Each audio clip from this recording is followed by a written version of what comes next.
Belum kayaknya. Masih wal ikhlasu ini. Halaman 9.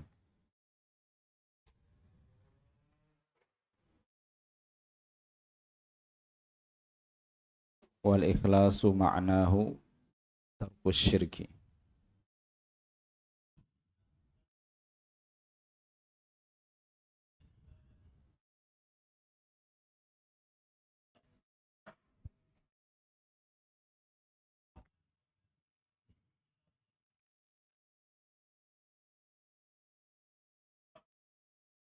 Yang lal malaikatu.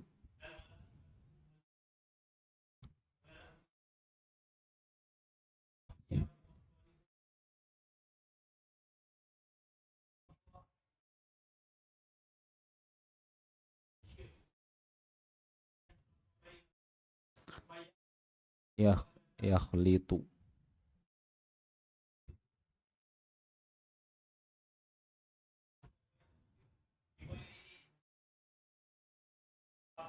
Baik. Qala al-allamah Shalih Al-Fauzan hafizahullahu taala wal ikhlasu ma'nahu tarkus syirki. Jadi yang dibahas sebelumnya kan uh, pokok yang pertama adalah mengikhlaskan ibadah hanya kepada Allah semata, tidak ada sekutu baginya. Ya. Amalan yang sedikit itu tidak ada faidahnya kalau tanpa ada keikhlasan. Apa itu ikhlas? Beliau katakan wal ikhlasu ma'nahu tarkus syirki wa ifradullahi jalla wa ala bil ibadah. Al ikhlas maknanya adalah meninggalkan kesyirikan, syirik akbar maupun syirik asghar. Ikhlas maknanya adalah meninggalkan kesyirikan dan mengesahkan Allah yang maha mulia lagi maha tinggi bil ibadah, di dalam beribadah. Artinya hanya Allah yang diibadahi, ya, satu-satunya. Wala ahada yastahiqul ibadah, dan tidak ada seorang pun. Ahad di sini nakirah, ya. Kita sudah belajar tentang ma'rifat dan nakirah. Ini salah satu manfaatnya. Kalau ada nakirah dalam konteks penafian atau larangan atau syarat atau istifham, maka nakirah itu bermakna umum. Sehingga wala ahad, tidak ada seorang pun di sini artinya siapapun. Wala ahad umum, ya. Siapapun dia. Tidak ada seorang pun yang yastahiqul ibadah, berhak untuk diibadahi, disembah. Mahma balagha minal kamali wa minal fadli. Bagaimanapun dia mencapai kesempurnaan dan keutamaan. Siapapun tidak berhak untuk diibadahi illallah, kecuali hanya Allah Subhanahu wa taala. Ya. Jadi ahad tadi berarti masuk para malaikat, para nabi, para wali, orang-orang soleh, itu mereka la yastahiqul ibadah. Ya. Lal malaikatul muqarrabun, tidak malaikat yang didekatkan, malaikat yang dekat dengan Allah Subhanahu wa taala. Walal anbiya war rasul, tidak pula para nabi dan para rasul. Walal auliya was solihun, tidak pula para wali dan orang-orang soleh. Ini wali betulan, ya, wali Allah Subhanahu wa taala. Bagaimanapun mereka mencapai kamal al-fadl, mereka tetap tidak berhak untuk diibadahi. Nabi Isa alaihissalam, ya, ketika ditanya oleh Allah Subhanahu wa taala, ya, pada hari kiamat, a anta qulta lin-nasi ittakhiduni wa ummiya ilahaini min dunillah. Wahai Isa, apakah engkau telah mengatakan kepada orang-orang, jadikan saya dan ibuku dua sesembahan selain Allah Subhanahu wa taala. Engkau berucap demikian? Nah, kenapa Allah akan bertanya tentang hal ini kepada Nabi Isa? Sebab sekarang di dunia ini Nabi Isa dan ibunya itu diibadahi selain Allah Subhanahu wa taala. Allah akan menegakkan hujjah kepada orang-orang yang mengibadahi Nabi Isa. Bahwasanya Nabi Isa sendiri yang diibadahi oleh mereka ternyata tidak pernah memerintah mereka untuk mengibadahi dirinya, tidak pula ibunya. Maka ketika ditanya, Nabi Isa mengatakan, Subhanak, ma yakunu li an aqula ma laysa li bihaq. Tidak pantas, Maha Suci Engkau ya Allah, tidak pantas bagiku untuk berucap sesuatu apa yang bukan hak saya. Jadi bukan haknya diibadahi. Tidak pantas saya mengucapkan itu. Ini Nabi Isa, Rasul dari ulul azmi. Nabi Muhammad SAW berdoa kepada Allah Subhanahu wa taala, Allahumma la taj'al qabri wathanan yu'bad. Ya Allah, jangan engkau jadikan kuburanku sebagai wathan, berhala yang diibadahi.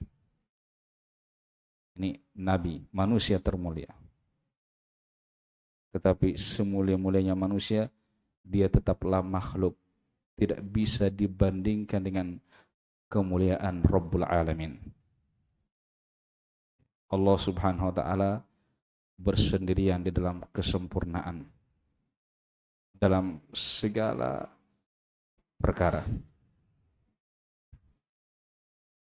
Kemuliaan, keutamaan, kebaikan yang dimiliki oleh makhluk itu semuanya pemberian dari Allah Subhanahu wa taala, sehingga sangat tidak pantas kalau mereka ini kemudian dijadikan sebagai tandingan untuk Allah Subhanahu wa taala. Betul-betul kezaliman yang sangat besar ya, bagi orang yang melakukan hal tersebut. Kata Luqmanul Hakim kepada putranya, ya bunayya la tusyrik billah innasyirka la zulmun azim. Wahai anakku, jangan engkau menyekutukan Allah Subhanahu wa taala. Sesungguhnya kesyirikan itu kezaliman yang sangat besar. Oleh karena itu, bagi siapa yang berbuat kesyirikan, tidak mengesahkan Allah Subhanahu wa taala dalam ibadah, maka dia diancam oleh Allah Subhanahu wa taala dengan ancaman yang sangat mengerikan. Sangat banyak ancaman-ancaman bagi pelaku-pelaku kesyirikan. Hada huwal aslu. Inilah yang merupakan pokok dasar agama. Ya. Wala yatahaqqaqu hadzal aslu illa bitarki syirki. Dan dasar agama ini, pokok agama ini tidak akan mungkin bisa terwujud. Ya. Mengesahkan Allah dalam ibadah itu tidak akan mungkin bisa terwujud illa bitarki syirki, kecuali harus meninggalkan kesyirikan. Makanya di dalam banyak ayat itu ketika Allah Subhanahu wa taala memerintahkan untuk beribadah kepada Allah, maka setelahnya disusul larangan dari kesyirikan. Karena ibadah yang diperintahkan yaitu tauhid. Ibadah yang diperintahkan yaitu mengesahkan Allah di dalam beribadah. Ya, itu kaidahnya. Kalau ada perintah beribadah kepada Allah dalam Al-Quran, maka artinya kita jadikan Allah satu-satunya yang diibadahi. Makanya setiap kali ada perintah beribadah kepada Allah, setelahnya dikatakan wala tusyriku bihi syai'a, misalnya.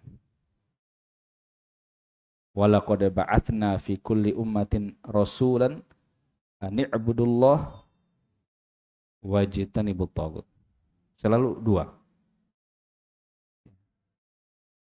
Sungguh kami telah mengutus pada tiap-tiap umat itu seorang rasul untuk menyampaikan kepada umatnya, "Ubudullah, beribadahlah kalian kepada Allah."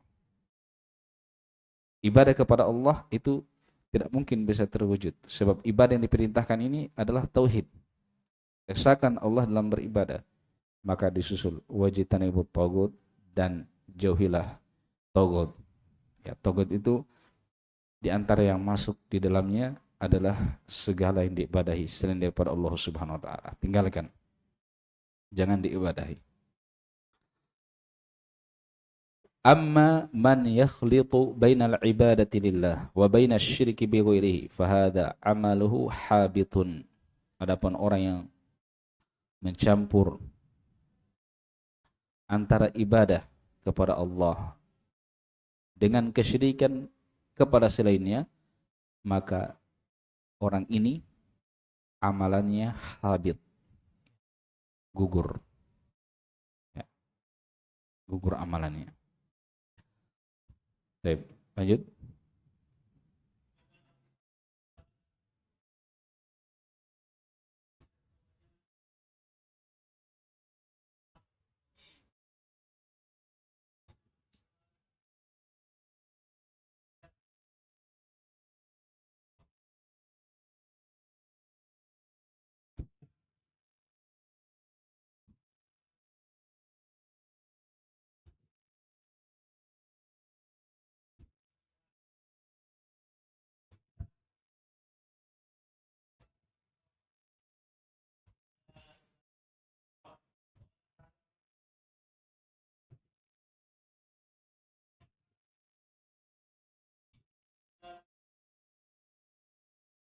Baik, sama-sama. Kemudian kata Syekh Hafizahullah Ta'ala, wa amma alladhi yukhlisu amalahu lillahi azza wa jalla fahadha huwa as-sa'id.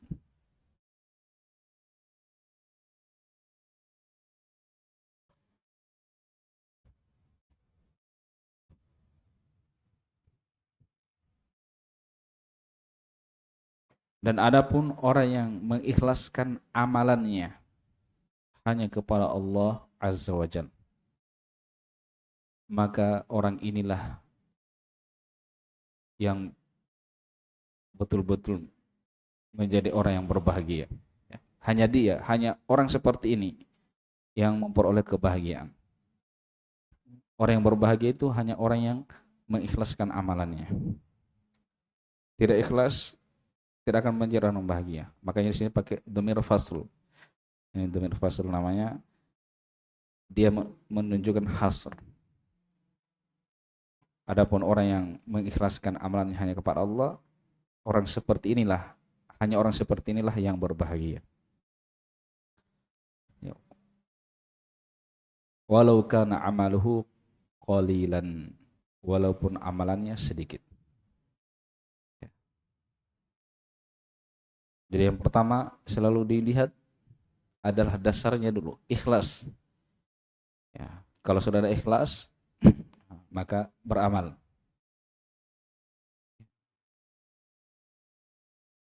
Walaupun sedikit. Kalau memperbanyak, maka itu lebih baik. Tetapi harus ada ikhlas dulu. Tetapi kalau memperbanyak sementara ikhlasnya tidak ada, maka itu tidak bermanfaat.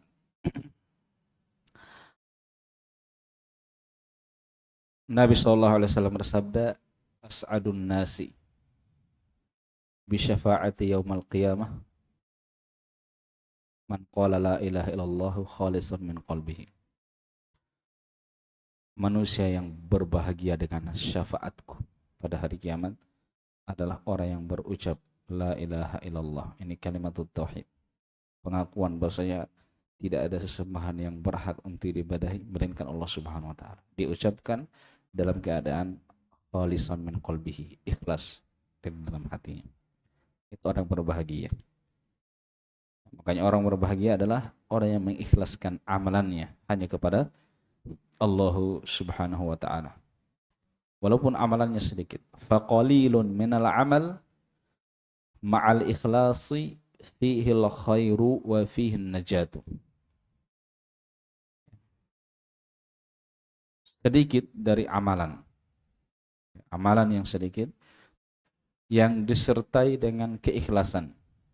Di dalamnya terdapat kebaikan. Di dalamnya terdapat keselamatan. Wa fihin najah.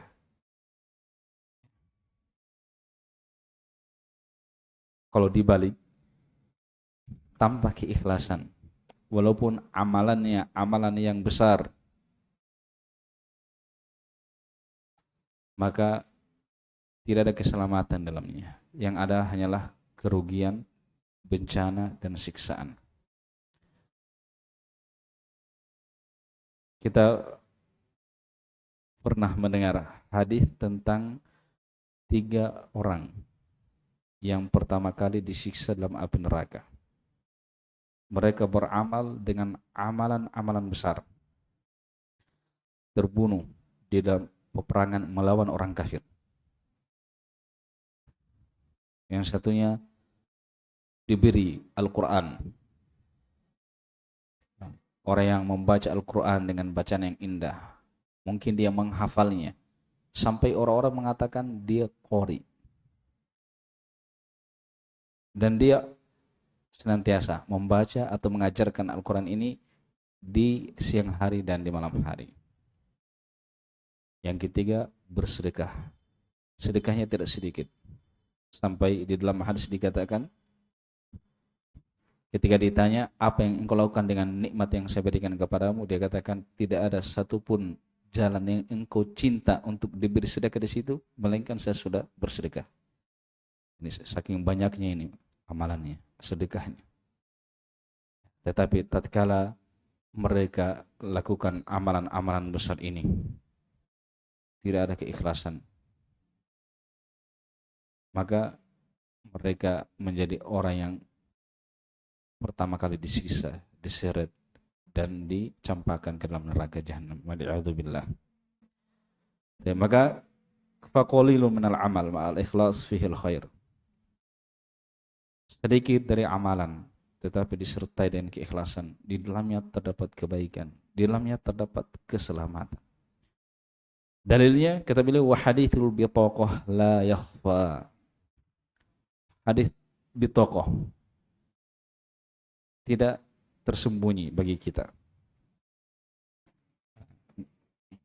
Bagaimana itu hadis bitaqah? Beliau katakan, yaitu rajulun yub'atsu yaumal qiyamah. Seorang lelaki yang dibangkitkan pada hari kiamat. Tu'radu alaihi a'maluhu. Diperhadapkan amalan-amalannya kepadanya. Maktubatan fi sijillat. Dalam keadaan amalan ini tertulis di dalam lembaran-lembaran. Dan berapa lembarannya? Dijelaskan dalam hadis 99. Tis'un wa tis'una sijillah. 99. Ya. Catatan amalan. Kullu sijillin minha maddul basar. Setiap lembaran itu sejauh mata memandang. 99 panjangnya sejauh mata memandang. Ini amalan apa? Amalan itu kan ada 2, ada yang baik, ada yang buruk. Mamlu'atan bisayyi'at, semuanya penuh dengan kejelekan. Jadi 99 itu catatan dosa semua, tidak ada kebaikan. Tud'u hadhihi sijillat fi kifatin. Kemudian diletakkanlah 99 catatan dosa ini di dalam satu anak timbangan. Wa tud'u hadhihi al-bitaqah allati fiha la ilaha illallah. Kemudian diletakkan pula kartu kecil yang di dalamnya terdapat amalan dia. Amalannya apa?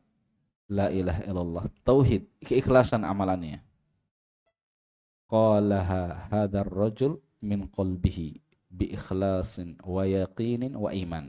Diucapkan oleh lelaki ini dari dalam hatinya dengan ikhlas, yakin dan iman, beriman kepadanya. Dia imani kalimat ini. Artinya dia pahami. Dia terima konsekuensinya, dia yakini. Hanya mungkin dia baru masuk Islam, kemudian dan dia belum sempat beramal. Dia sudah dijemput oleh kematian. Makanya dia tidak punya amalan. Tapi sebelumnya, sebelum dia berucap kalimat itu, hidupnya penuh dengan dosa dan kejelekan. Ketika ditimbang apa yang terjadi, farajahat hadhil kalimah bi jami'i sijillat. Ternyata kalimat ini amalan sedikit. Ini lebih berat dibandingkan dengan 99 catatan dosa tadi.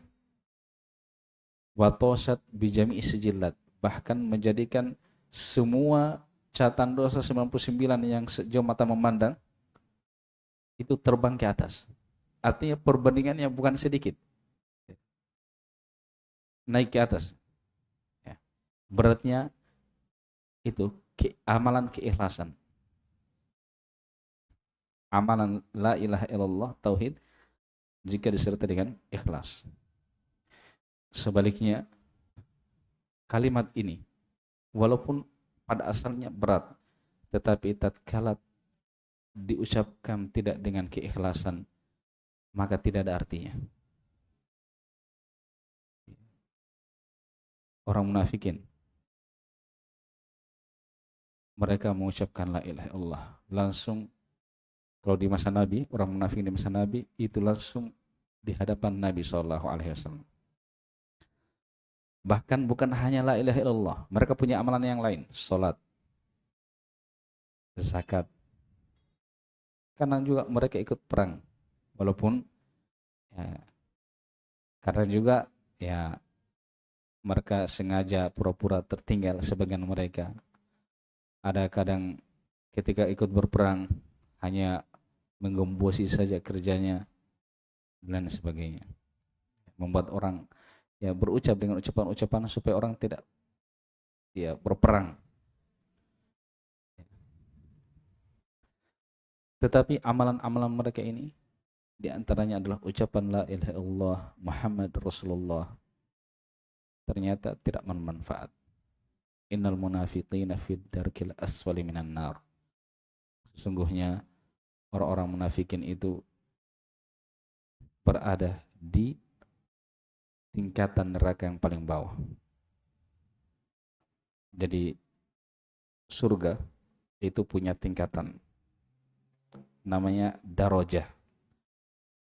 Neraka punya tingkatan, namanya darokah, dark. Surga itu semakin ke atas, semakin nikmat. Sementara neraka semakin dalam, itu semakin keras siksanya. Orang munafikin di mana? Fidarkil asfal, berada di lapisan neraka yang paling bawahnya. Berarti yang paling berat siksanya. Padahal mereka berucap la ilaha illallah. Tapi perhatikan, amalan-amalan walaupun besar, tetapi tatkala tidak disertai dengan keikhlasan, maka tidak ada kebaikan. Ya, maka harus ada keikhlasan dan harus ada tauhid. Nah, dari sini kita bisa memahami betapa besarnya nikmat Allah Subhanahu wa taala kepada kita. Allah memberi kita hidayah kepada tauhid. Allah memberi hidayah kepada kita tauhid itu semata karena keutamaan dan kebaikan. Bukan karena kita hebat, bukan karena kita pintar, bukan karena cerdas, bukan karena kita banyak uangnya, hartanya. Semua ini hal-hal yang banyak orang masih lebih hebat dari kita. Tetapi ternyata mereka tidak diberi hidayah Allah Subhanahu wa taala. Berarti Allah memang yang berbuat baik kepada kita. Maka syukuri nikmat ini. Selalu Terima kasih kepada Allah, ya. Tingkatkan penghambaan kepadanya, ya, sebagai bentuk syukur kepada Allah Subhanahu wa taala atas nikmat tauhid. Allah berfirman, "I'malu ala Dawud syukra." Beramallah kalian wahai keluarga Daud sebagai bentuk kesyukuran kepada Allah Subhanahu wa taala. Balillaha fa'bud wa kum minasyakirin. Justru hanya kepada Allah lah hendaknya engkau beribadah dan jadilah engkau sebagai orang bersyukur. Mensyukuri nikmat itu adalah dengan meningkatkan kualitas ibadah kita kepada Allah Subhanahu wa taala. Nabi SAW itu sholat malam, lama berdiri sampai kakinya pecah-pecah, keluar darah kadang. Ketika ditanya, "Wahai Rasulullah, mengapa engkau melakukan hal seperti ini sementara dosamu sudah terampuni yang lalu dan akan datang?" Beliau katakan, "Afala uhibbu an akuna abdan syakura." Tidakkah saya suka kalau saya menjadi hamba yang bersyukur? Berarti tadi ibadah itu kesyukuran. Kesyukuran. Dan itu pun sehebat apapun kita beribadah, itu juga masih terlalu kecil jika dibandingkan dengan nikmat yang Allah Subhanahu wa taala berikan. Sebab ibadah itu sendiri yang kita kerjakan itu juga kebaikan Allah Subhanahu wa taala kepada kita. Semakin hebat kita beribadah, berarti semakin banyak bertambah juga kebaikannya Allah kepada kita. Yang memberi kekuatan, taufik untuk bisa seperti itu siapa? Allah Subhanahu wa taala. Sehingga dari awal sampai akhir kebaikan itu semata hanya dari Allah Subhanahu wa taala. Tidak ada yang dari diri kita sendiri. Ya. Hadza huwal ikhlas fa huwa ma qalaha mujarrad lafdhin. Inilah keikhlasan yang mana dia tidak ucapkan itu, dia tidak mengucapkannya hanya sekedar melafadzkan. Wa inna ma qalaha arifan bima'naha, tetapi orang ini mengucapkan kalimat ini dalam keadaan dia tahu akan maknanya. Mu'taqidan bima dallat alaihi, meyakini kandungan yang ada di dalamnya. Lakinnahu ma taqabbala an yatamakkana minal amal, tetapi dia meninggal sebelum dia bisa beramal, ya. Maka fa kaifa billadzi indahu a'malun katsiratun shalihatun wa khalisatun liwajhillah. Jadi kalau orang ini tatkala dia memiliki keikhlasan walaupun amalannya sedikit memperoleh kebaikan dan keselamatan, terus bagaimana lagi dengan orang yang memiliki amalan-amalan yang banyak, soleh, ikhlas, semata mengharap wajah Allah Subhanahu wa taala. Baik. Sering kita dengar beramal mengharap wajah Allah. Ya. Baik. Kadang mengharap apa yang ada di sisi Allah, mengharap surga. Ini semuanya nikmat apa? Niat-niat yang ikhlas. Tetapi takbir, ungkapan beramal karena ibtigha wajhillah, mengharap wajah Allah, itu ingin melihat wajah Allah Subhanahu wa taala, ini ikhlas yang paling tinggi. Mengharap surga, rahmat Allah, itu juga keikhlasan. Tetapi yang lebih hebat dari itu adalah melihat wajah Allah Subhanahu wa taala. Sebab melihat wajah Allah itu kenikmatan yang tertinggi yang dirasakan oleh penduduk surga. Paham ya? Jadi ketika para penghuni surga telah masuk ke dalam surga, mendapatkan berbagai kenikmatan, mereka sudah puas. Ya. Allah datang kepada mereka menawarkan tambahan. Kata mereka, ya Allah, bukankah engkau telah memutihkan wajah-wajah kami, telah masukkan kami ke dalam surga, sebutkan nikmat-nikmat. Mereka bertanya, ya Allah, nikmat yang mana lagi? Ya. Ternyata ketika Allah menyingkap hijab, ya, mereka melihat wajah Allah Subhanahu wa taala yang maha mulia, yang maha indah, ya. Innallaha jamil, sesungguhnya Allah itu maha indah. Maka ternyata itu semuanya menenggelamkan semua kenikmatan yang sudah pernah mereka rasakan. Hanya wajah Allah Subhanahu wa taala dalam hadis itu dilihat bukan tiap saat. Ya. Dalam hadis dikatakan setiap hari Jumat. Ya, setiap hari Jumat. Baik. Sampai di sini dulu, sudah masuk waktu sholat Isya. Mudah-mudahan apa yang kita baca di pertemuan hari ini bisa memberikan manfaat dan tambahan keimanan untuk kita semua. Dan semoga Allah Subhanahu wa taala terus melimpahkan hidayah dan taufiknya pada kita semua untuk terus mempelajari ilmu agama, beramal dengannya, serta mendakwahkannya dan bersabar di atasnya. Wassallallahu wasallam ala nabiyina Muhammad wa ala alihi wa sahbihi ajma'in.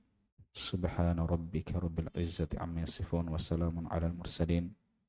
Alhamdulillahi rabbil alamin. Assalamualaikum warahmatullahi wabarakatuh.